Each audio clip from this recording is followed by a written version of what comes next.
Olá, espectadores do canal de History of Science, eh, professores e alunos da Universidade de Coimbra e Aveiro. Eu sou o professor José Moran, eu sou espanhol, vivo no Brasil há mais de 50 anos e eu me formei na Universidade de São Paulo na área de mídias, fui professor de novas tecnologias na universidade, hoje estou aposentado. E fui depois fazendo a ponte entre as mídias e a educação, visando uma educação transformadora. E justamente eu fiz agora 80 anos, e na metade da minha vida, perto dos 40 anos, eu descobri a internet.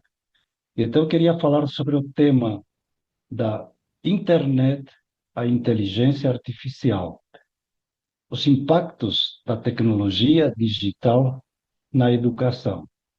Então, eu vivi metade da minha vida no mundo analógico, no mundo em que a gente ia para a sala de aula, professor, sala de aula, tudo isso que nós conhecemos, com alguns recursos que depois foram melhorando, foi entrando o som, o vídeo, mas tudo era local.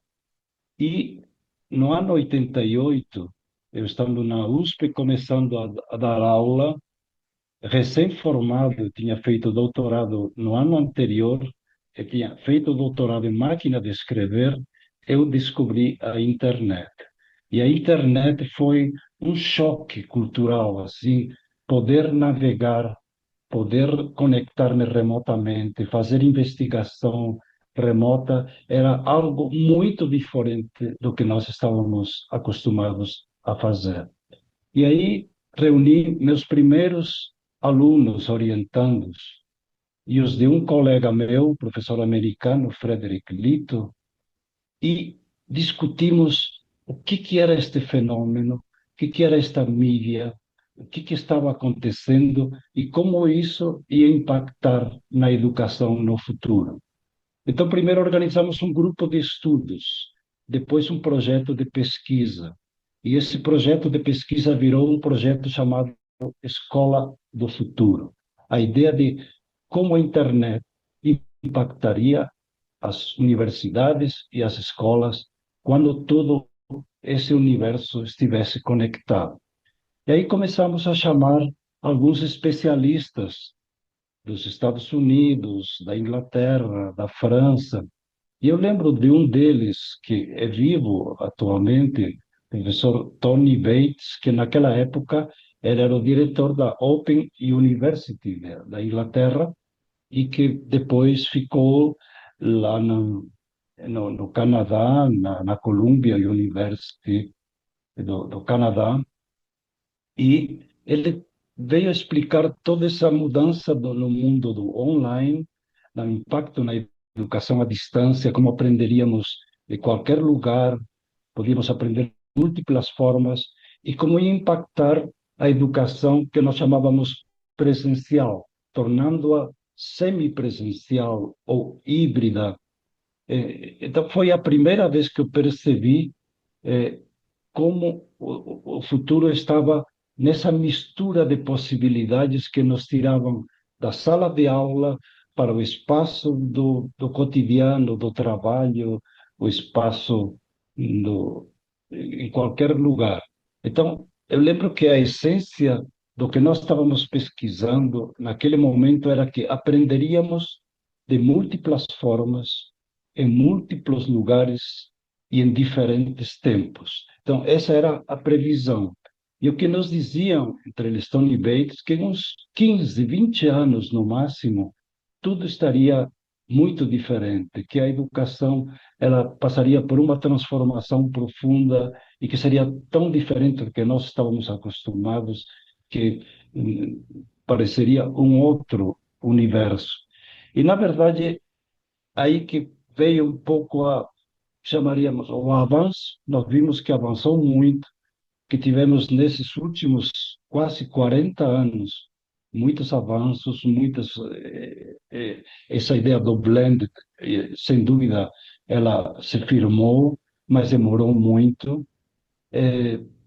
a educação à distância também teve, aqui no Brasil, principalmente, onde eu estou falando, teve momentos assim de que se usaram muito tecnologias de transmissão, satélite, gravação em estúdios em tempo real, e depois vieram as plataformas, e as plataformas eram muito mais de transmissão do que propriamente de interação. Então, o que houve foi uma espécie de delay entre o que imaginávamos e o que aconteceu.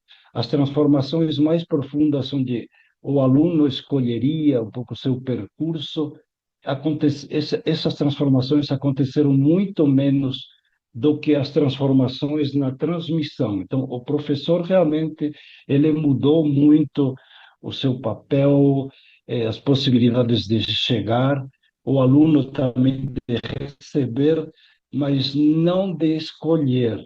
Ele executava tarefas desenhadas pelo professor. Então, no fundamental, a educação ficou menos avançada do que do que nós imaginávamos. Mas aí, nesse meio tempo, já depois do ano 2000, eu comecei a olhar para algumas formas novas de aprender que estavam surgindo. Aí eh, percebi que havia escolas que trabalhavam com metodologias ativas, com a experimentação, e aí já agregavam possibilidades um pouco diferentes de uso de tecnologias para trabalhar estas diversas possibilidades com uma aprendizagem muito mais real, muito mais experiencial. Já mais perto, sei lá, 2014, eu vi uma experiência de uma escola pública, de um conjunto de escolas públicas da Califórnia e do estado de Washington, lá no Pacífico, nos Estados Unidos, chamava Summit Schools. Então, a CEO dessas diferentes escolas, ela veio falar aqui em São Paulo e me impactou. Então, há 12 anos, me mostrou um projeto que eles já vinham amadurecendo e praticando há alguns anos, em que os alunos desenvolviam percursos individuais com plataformas adaptativas, então usavam a tecnologia dentro de um currículo que o aluno aprendia em tempos diferentes, com formas de avaliação diferentes, e depois ele ia sendo alternado com a aprendizagem em grupos, desenvolvendo projetos reais, projetos que integravam áreas de conhecimento, supervisionados com professores de áreas também bem diferentes. E isso aí me chamou muito a atenção, porque tinha o individual flexível, tinha o experiencial em grupo e tinha também o tutorial, a mentoria. Então, cada aluno tinha um mentor que ajustava o currículo às necessidades e expectativas desse aluno. Então, eram usadas as tecnologias para apoiar o caminho individual, aprendizagem em grupo experiencial e a mentoria. Mais tarde chegou a IA, quer dizer, em 2023, depois da pandemia, enfim, nós entramos nessas plataformas, já que hoje usamos, como Zoom, Meet e outras, descobrimos a interação ao vivo com câmeras nas plataformas, mas há 3 anos, em 2023, eu recebi assim um impacto extremamente forte, quase como o primeiro da internet, porque não imaginávamos há 30 anos atrás que no futuro pudéssemos conversar com as máquinas quase como pessoas numa linguagem que parece humana. Nós imaginávamos a flexibilidade, imaginamos a personalização, imaginamos aprender de múltiplas formas em qualquer lugar, mas não aprender com máquinas que de alguma forma dialogavam como pessoas. Isso, para mim, foi algo que abriu uma outra era dentro do digital. Além da flexibilidade e personalização, é a ideia de ter assistentes virtuais ao teu lado, quer dizer, o aluno pode aprender 24 horas, o professor também, com alguém com o qual, de alguma forma, você estabelece um vínculo muito diferente do presencial, do humano, mas é um vínculo real. Eu converso com, com plataformas, eu converso todo dia, é, e essa conversa ela é retomada, que significa, como dissemos ontem, e essa conversa ela é alimentada, ela é continuada e pode ser feita em qualquer momento, e isso é algo muito novo que precisa ser trazido para a educação, porque nos coloca um dilema. O que é melhor nesta combinação entre o humano e essa conversa com a máquina? Como combinar e integrar algumas coisas que nós fazíamos antes o tempo todo, por exemplo, a transmissão da informação, a discussão de dúvidas, sempre fazíamos isso com o professor. Depois começamos a fazer isso com algumas perguntas através de fóruns, através de chats. Agora, podemos fazer toda uma parte da informação, da troca de informação e da discussão com máquinas ou com o professor virtual, o próprio professor, que de alguma forma ele fala com o aluno virtualmente, porque ele também, assim como eu tenho também todos os meus textos numa IA, então o aluno pode falar comigo como se fosse eu, sabendo que sou eu, são os meus materiais, mas eu não sou eu realmente naquele momento. Então, mas de alguma forma, isto nos coloca uma série de desafios daqui para frente, um pouco para o futuro, que eu queria focar um pouco para onde nós vamos. E realmente, quando falamos em pesquisa, em história das ciências, é uma história a dois momentos. Um é olhar atrás para aprender. Então, o que aprendi nesses 38 anos, quase 40, como pesquisador? Que a gente olha um pouco para o passado, olha para o presente, prevê o futuro. E e o presente nos ajuda a olhar para o futuro, mas o futuro não é linear, não é totalmente fechado, é aberto, mas tem algumas tendências.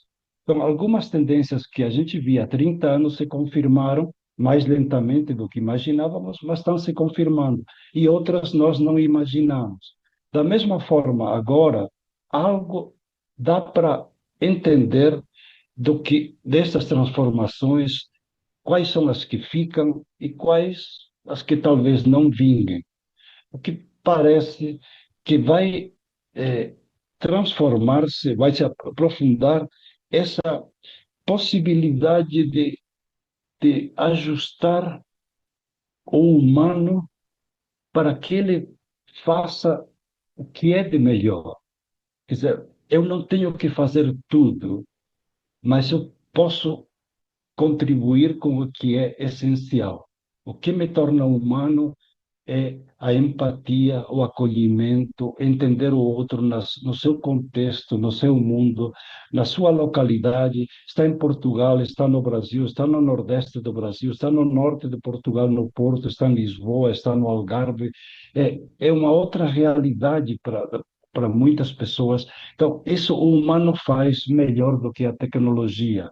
É o encontro com aqueles que estão perto de você, a interação com cada um no que é mais forte, nas compreender as dificuldades específicas, as suas necessidades, desenhar as soluções mais interessantes.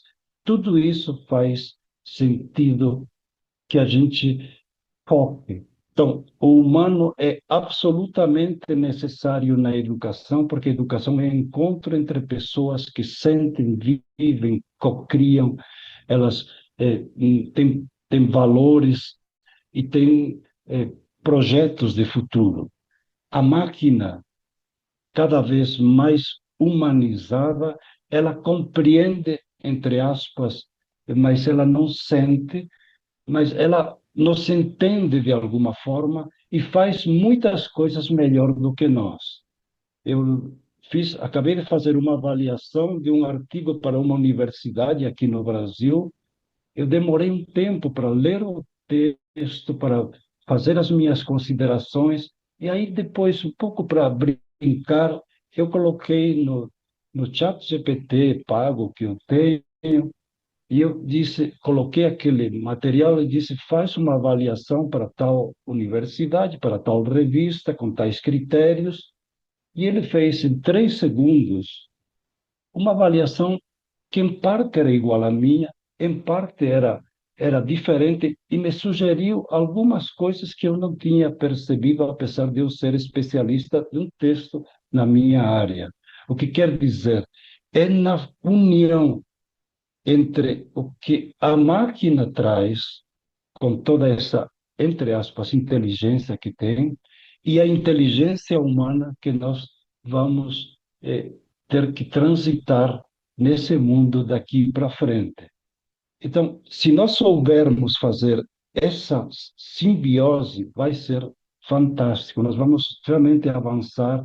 E eu creio que é um se abre um campo de compreensão do ser humano, do que nós fazemos aqui neste universo, de aprofundar muito mais as grandes questões, se nós estivermos dentro desta perspectiva da busca profunda, nós vamos realmente avançar no conhecimento real.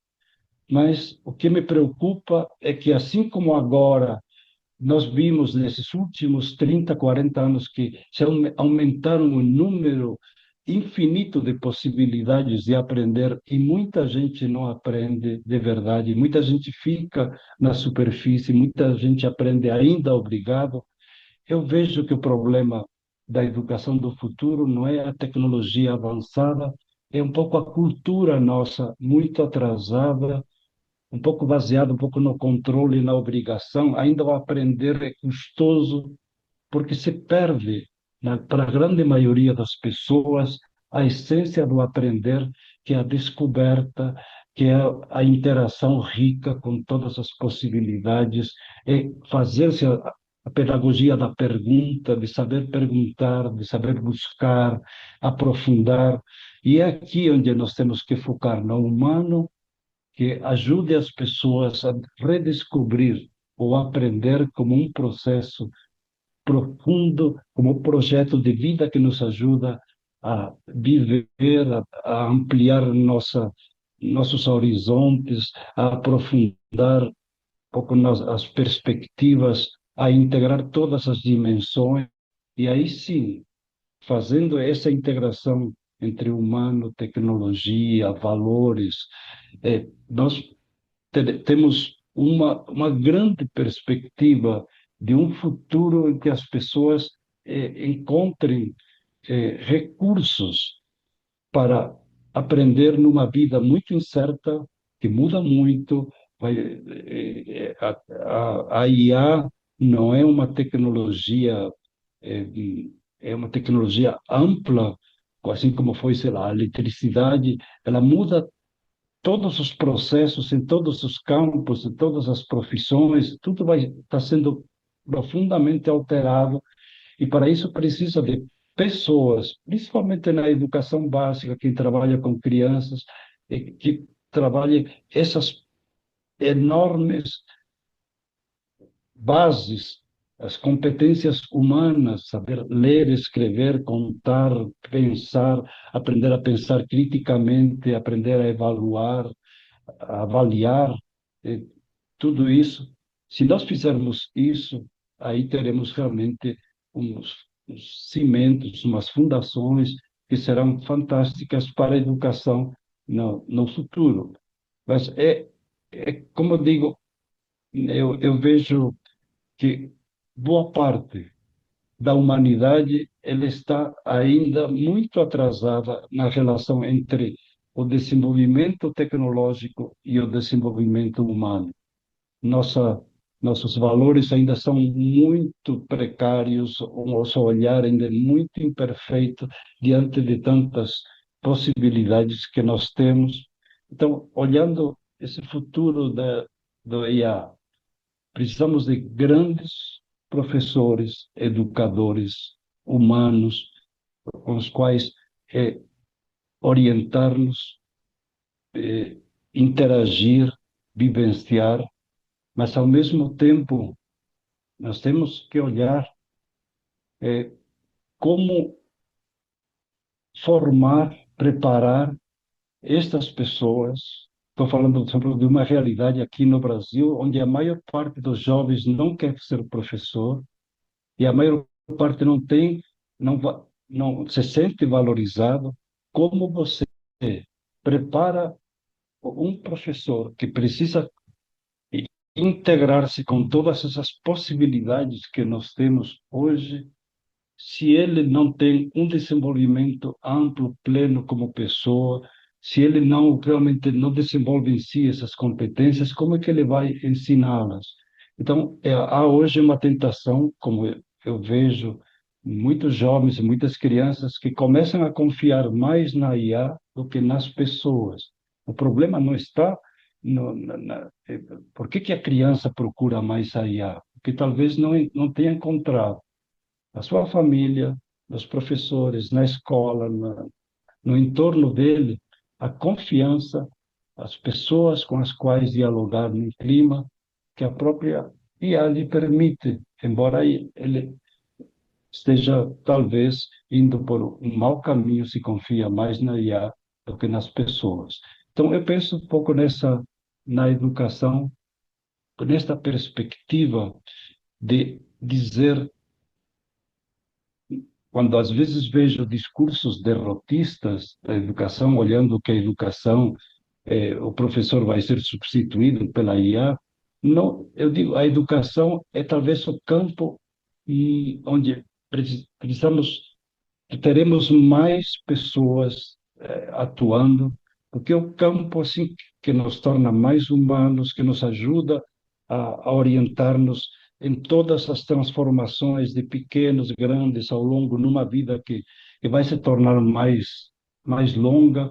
Então, acompanhar a educação ao longo da vida. Eu queria deixar uma última mensagem, olhando para um futuro que é incerto, mas ao mesmo tempo ele é fantástico. A educação é o caminho para criar pessoas que saibam caminhar profundamente, eh, individualmente, em grupo e como sociedade. E para isso, cada um de nós tem que fazer esse trabalho. E eu, como educador, como pesquisador, se eu vejo a aprendizagem como realmente um valor permanente, algo que realmente alimenta a minha vida. E vejo que talvez o projeto mais importante numa aprendizagem por projetos é aprender com a vida, aprender a viver uma vida mais plena, ampla, realizadora. Se eu estou dentro desta dinâmica e eu ensino isso, se eu transmito isso, se eu interajo com as pessoas dentro de uma perspectiva de uma transformação, faz muito sentido, porque aí eu farei a integração entre todo o potencial tecnológico e todo o potencial humano.